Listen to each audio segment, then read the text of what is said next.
오늘은 맥추 감사 주일입니다. 성경에 보면 6월절 날 6월절 무교절이 지난 다음에 첫 번째 안식일, 그 안식일 후 첫날에 첫 번째 곡식단을 하나님 앞에 흔들어 바쳤습니다. 그리고 나서 안식일을 7번 더 보냅니다.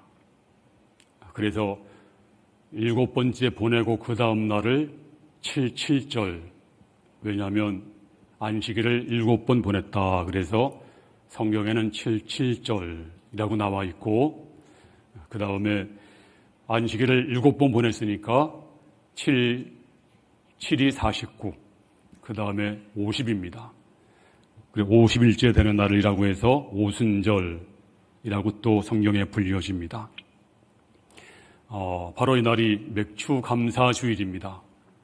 첫 곡식을 다 추수한 다음에 너무나 감사해서 하나님께 축제 시간을 보냈던 것이 맥추절. 성경은 이 맥추절을 지켜라 이렇게 명령을 하고 있습니다. 보통 우리 개신교회는 7월 첫째 주에 이제 맥추 감사 주일로 지킵니다. 그래서 6개월 동안 하나님께서 어떻게 인도했는가 하나님께 감사하고 나머지 6개월 동안을 어떻게 이제 살 것인가 결심하면서 오늘 딱 1년의 반을 보내고 반을 맞이하는 의미 있는 귀한 주일입니다. 사실은 우리가 맥추 감사주일 하면 별로 와닿지 않습니다. 왜냐하면 보리 감사가 뭐야? 또 보리 농사 안 짓잖아요. 쌀도 감사하지 않는데 무슨 보리를 감사하는가? 그래서 우리는 보리에 대한 감사가 별로 없을 것 같아요. 또 보릿고개 하면 좀 부정적입니다. 옛날에 못 살 때 보릿고개 넘기가 얼마나 힘들었어요. 그래서 보릿고개를 겨우 넘기면서 풀뿌리 나무 껍질 벗고 먹으면서 이제 보릿고개를 겨우 넘으면 햇보리를 이제 추수해서 이거를 이제 양푼에 넣고 또 열무김치 넣고 또 고추장 넣고 참기름 좀 넣고 이래서 쓱쓱 비벼가지고 먹으면요 꿀맛이었어요. 저는 지금도 좋아합니다. 근데 어떤 분은 지겹다고 해서 같이 먹자고 하니까 죽어도 안 먹는데요. 보리 꼴 보기도 싫대요. 하도 먹어서. 그런 분도 봤습니다. 또 저는 이 보리에 대한 추억도 있어요. 저희 엄마가 보리쌀을 삶아서 지금이야 압력밥솥으로 할 수 있지만 옛날에는 먼저 삶아놔야 돼요. 아이를 삶아놓고 이제 천장에다가 매달아 놓으면 마루 천장에 그럼 쥐가 와서 왔다 갔다 합니다. 먹으려고. 근데 뚜껑을 딱 덮어 놓으면 먹을 수가 없잖아요. 그럼 쥐가 아무리 먹으려고 그 안에 올라타서 애쓰는 모습을 본 적이 있습니다. 그러면 누가 먹나요? 제가 받침대에 올려놓고 그 보리를 한 움큼 가지고 먹게 되면요 또 얼마나 맛있는지 몰라요. 간식처럼 먹었던 그런 기억이 납니다. 그런데 우리가 보리 추수 감사 주일 하면 별로 지금 쌀도 남아 돌잖아요. 또 보리 농사 짓는 사람도 없잖아요. 그런데 우리가 뭘 감사할 거냐 이런 얘기가 있습니다. 어느 임금님이 어떤 요리를 먹었는데 이 요리가 얼마나 맛있는지 감동을 해가지고 요리사에게 상을 줘야 되겠다 하고 불렀습니다. 요리사가 듣고 나서 아닙니다. 제가 요리를 잘할 수 있는 것은 저에게 신선한 야채를 공급하는 채소 장사가 있었기 때문입니다. 그에게 상을 주시지요. 야채 장사를 불렀습니다. 상을 주려고 하니까 아닙니다. 무슨 말씀을요. 저에게 좋은 채소를 공급해주는 농부가 있습니다. 그 사람에게 상을 주셔야죠. 농부를 불렀습니다. 무슨 말씀이십니까? 저는요 이파리 하나 줄기 하나 내지 못하는 사람입니다. 하나님께서 공기를 주시고 비 주시고 햇볕 주시고 또 이렇게 날씨를 잘 주어서 농사 짓는 것이지 제가 하는 것이 아니니까 하나님께 감사를 올려야 될 것입니다. 그랬다는 이야기가 있습니다. 마찬가지로 우리가 이 모든 것은 하나님의 은혜입니다. 하나님이 주신 것입니다.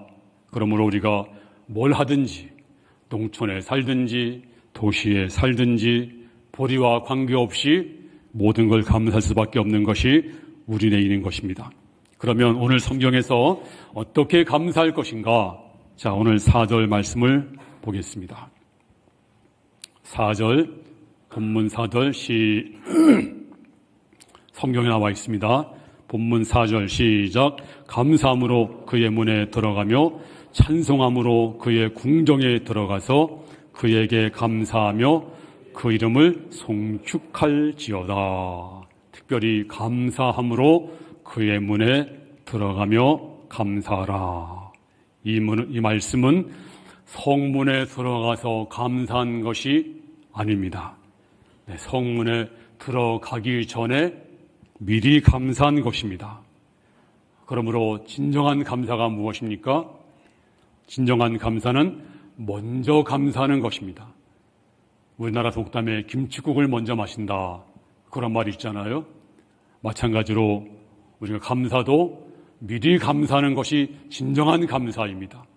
예컨대 우리 교회도 보면 시험에 합격해서 감사합니다.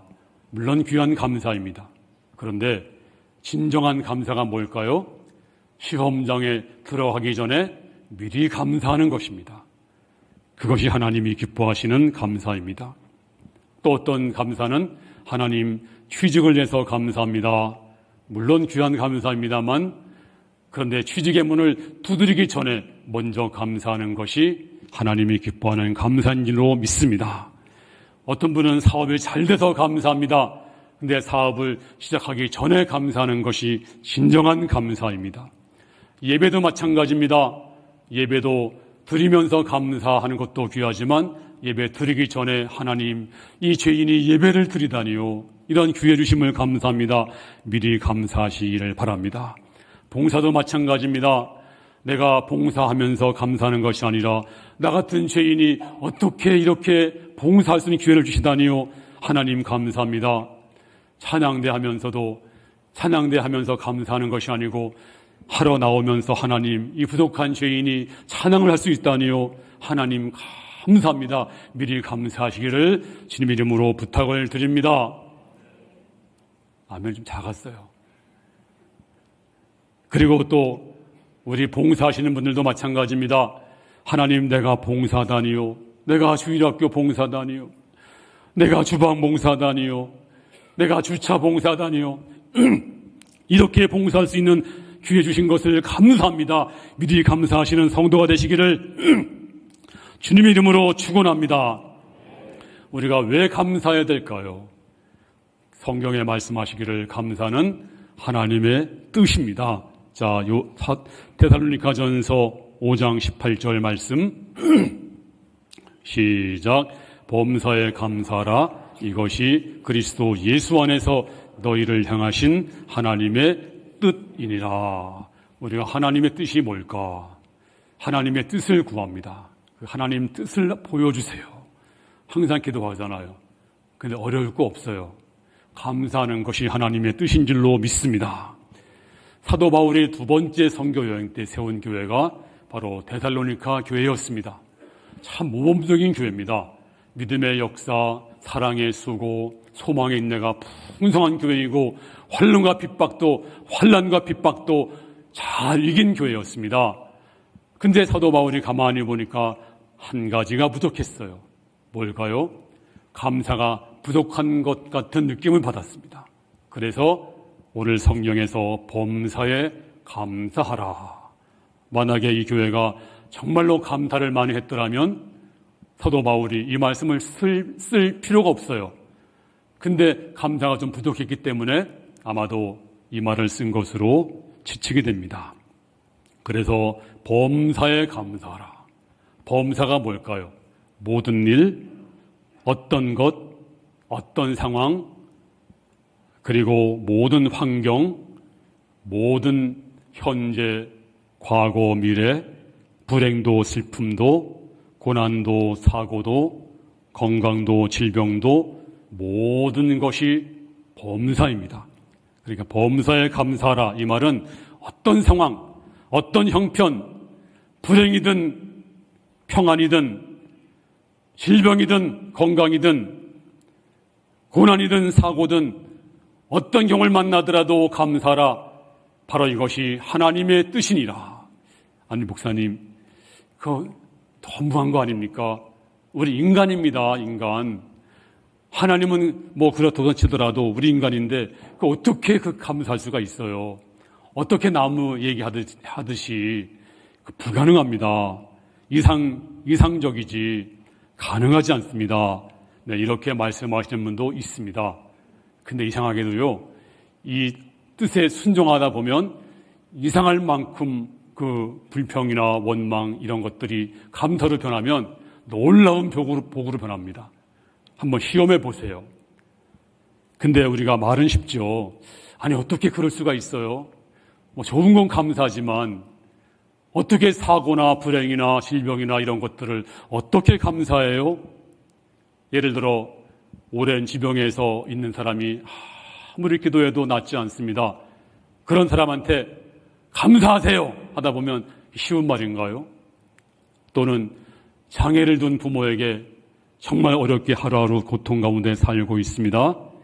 그런데 그래도 감사하세요 그러면 그게 쉬운 게 아닙니다. 제가 지난 주간에 남서울교회 그 홍정길 목사님이 좀 만나자고 해서 만나서 이런저런 얘기를 했습니다. 그분이 이제 그 교회에서 미랄 학교라고 장애인 학교를 하는데 그 학교는 이제 어떤 학교냐면 장애인 학교가 아니고 특별히 발달 장애인만을 위한 학교를 한대요.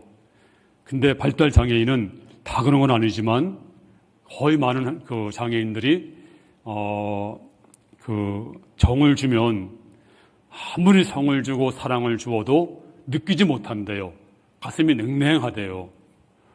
강아지도 정을 주면 좋아하잖아요.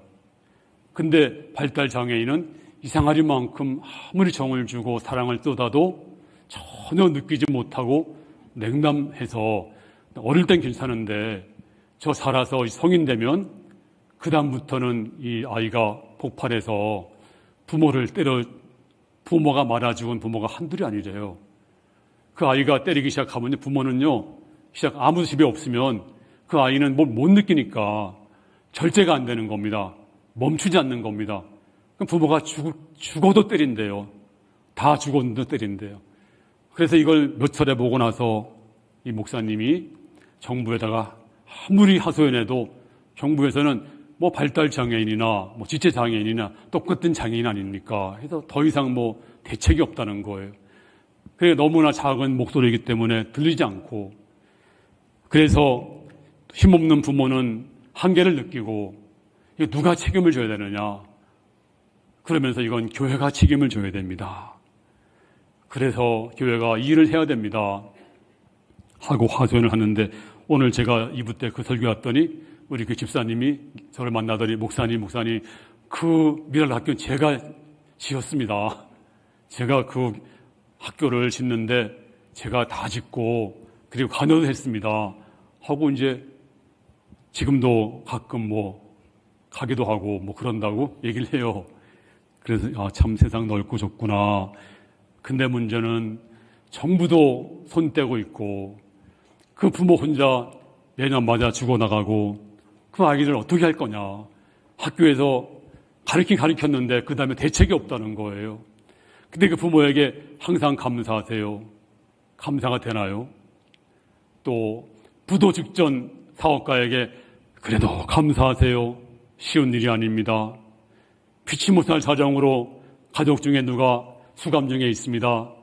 그래도 감사하세요. 쉬운 일이 아닙니다. 하지만 성경은 말합니다. 그래도 감사하라. 범사에 감사하라. 이상적인 말같이 들리지만, 이건 현실적이지 않게 들리지만 하나님께서 말씀하신 주의 뜻입니다. 순종하게 되면 복이 있습니다. 순종하면 기가 막힌 놀라운 뜻이 주의 놀라운 은혜가 임합니다. 또 이것은 명령입니다. 범사에 감사하라. 이건 주님의 명령이에요. 명령은 지켜야 되고 안 지켜야 되는 것이 아니라 선택사항이 아닙니다. 이제 올 한 해 절반이 지나갔습니다. 우리가 어떻게 감사할까요? 우리가 두 가지를 감사할 수가 있습니다. 신학적으로, 우리가 교육학적으로 보면 일반 은총과 특별 은총이 있습니다. 일반 은총을 감사하고 특별 은총을 감사해야 돼요. 일반 은총이 뭔지 아세요? 일반 은총은 불신자나 신자나 똑같이 주어지는 것. 예를 들어 햇볕이나 물이나 공기나 비, 너무나 귀중한 것이지만 이것을 하나님이 공짜로 주시는 것입니다. 이런 것들을 가리켜 우리는 일반 은총이라 말합니다. 또 건강 주신 것도 감사하세요. 내가 숨 쉬고 있는 거 감사하시고, 제가 얼마 전에 병원에 갔더니요, 한 30대, 40대 젊은이가 중풍에 맞아서 누워있더라고요. 환시불수가 돼서. 그것도 여러 명이나. 제가 충격을 받았습니다. 여러분, 우리 몸이 건강한 거, 여기 나와서 예배 드리는 거 얼마나 감사해요. 그리고 자유와 평화 주신 것도 감사해야 됩니다. 자유, 평화 그냥 얻어진 것이 아닙니다. 오늘 인도 계신 선교사님이 저한테 이제 그 카톡으로 문자와 또 영상을 보내왔는데, 충격적인 내용입니다.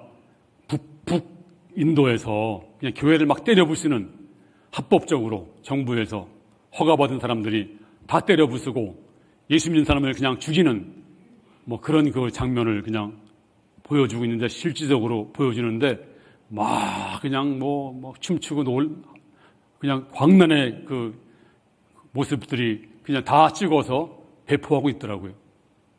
지금 그런 시대입니다. 중국은요, 시진핑이 들어와서 3자 교회도 다 문 닫게 만들었습니다. 그리고 지금 자유 있는 나라가 그렇게 많지 않습니다.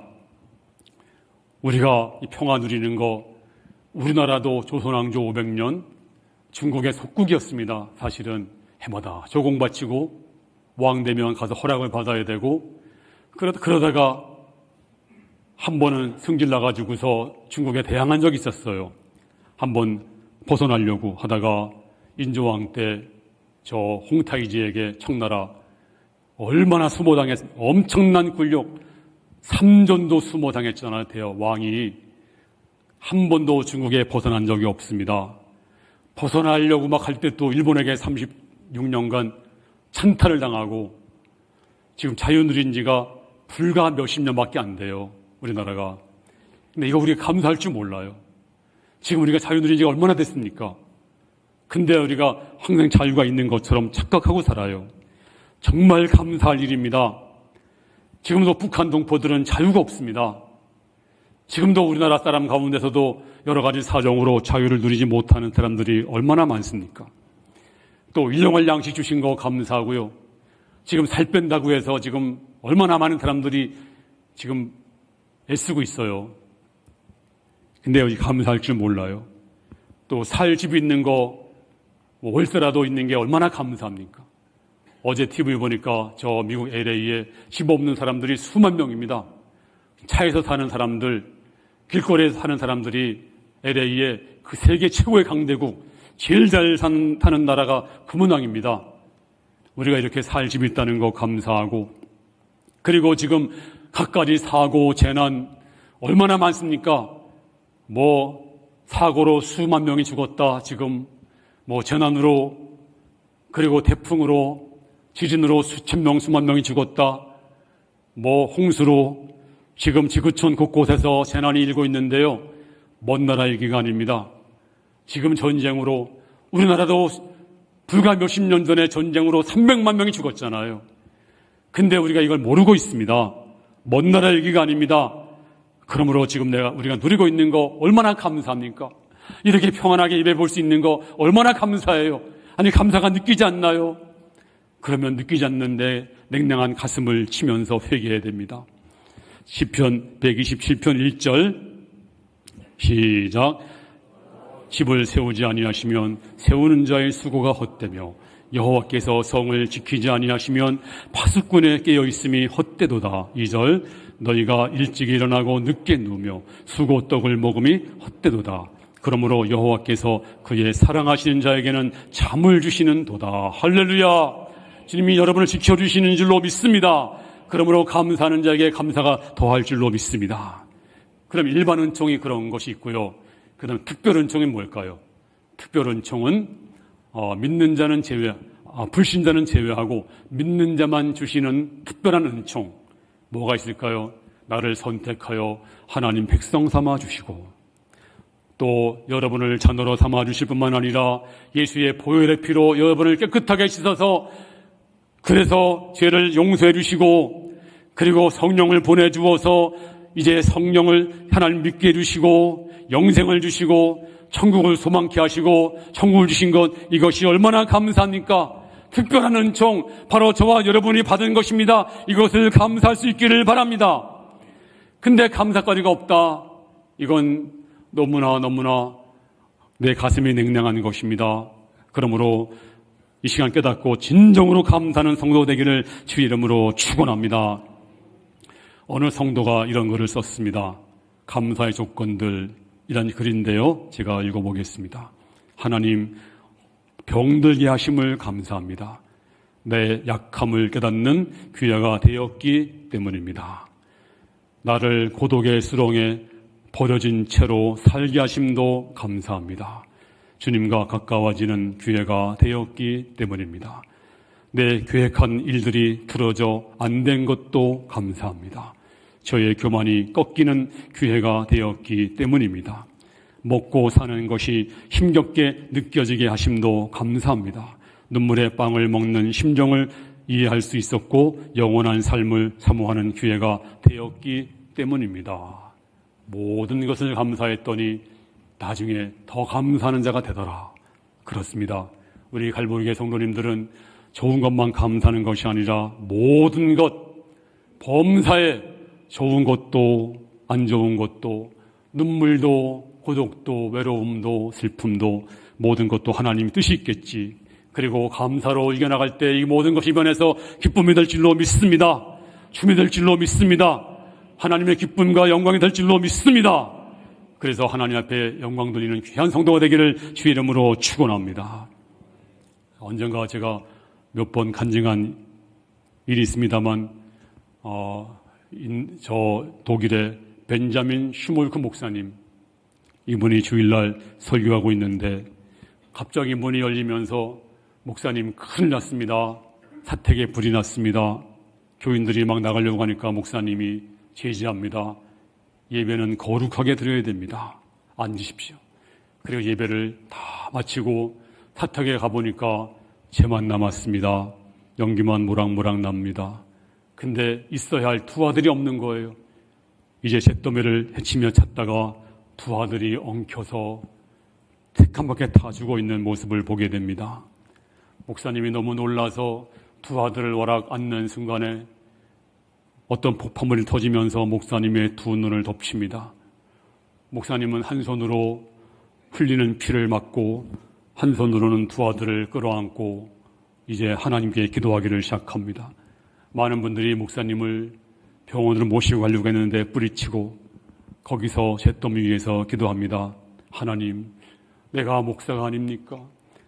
왜 주일날에 예배 중에 내 두 아들이 이렇게 불타 죽었습니까? 왜 불이 나게 만들었습니까? 왜 내 두 눈이 빠지게 됐습니까? 왜 하나님은 살았습니까? 죽었습니까? 왜 하나님 영광을 가리려 하십니까? 하나님 앞에 기도를 했다고 해요. 근데 아무리 기도해도 응답이 없습니다. 마치 십자가 위에서 예수님이 내 하나님 나를 버리시나이까 기도해도 응답이 없었던 것처럼 이 목사님도 아무런 응답이 없었대요. 근데 간절한 마음으로 하나님, 내 두 아들이 왜 죽었습니까? 왜 내 두 눈이 빠졌습니까? 왜 내게 이런 고통을 주십니까? 그 이유가 무엇입니까? 근데 그 순간에 그에게 환상이 보였대요.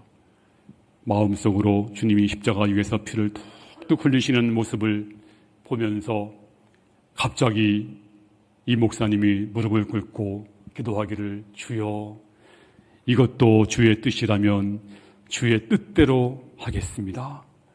주의 뜻대로 행하시옵소서. 내 두 눈이 빠져도, 내 두 아들이 죽었어도 이것이 주님의 뜻이라면 주여 뜻대로 행하시옵소서. 그리고 찬송을 지었어요. 그리고 찬송을 불렀다고 해요. 그 찬송이 바로 이 찬송, 여러분들이 549장 거기 보면 작사자가 벤자민 시몰크라고 써 있습니다. 그리고 이분이 이 찬송을 짓고 부른 다음에 그 다음부터 소경이 되었어도 그 몸을 가지고 더 열심히 사역을 해서 더 많은 교회를 세우고 더 많은 찬송을 만들고 더 많은 업적을 세운 위대한 목사님이 되었습니다. 그렇습니다. 오늘 시간 감사는 원어로 유카리스테오라고 말인데 표현한다는 말입니다. 표현하지 않는 감사는 감사가 아닙니다. 주여 감사합니다. 진정으로 감사합니다. 주의 뜻이라면 이것도 감사합니다. 모든 걸 감사하는 성도가 되기를 주의 이름으로 축원합니다.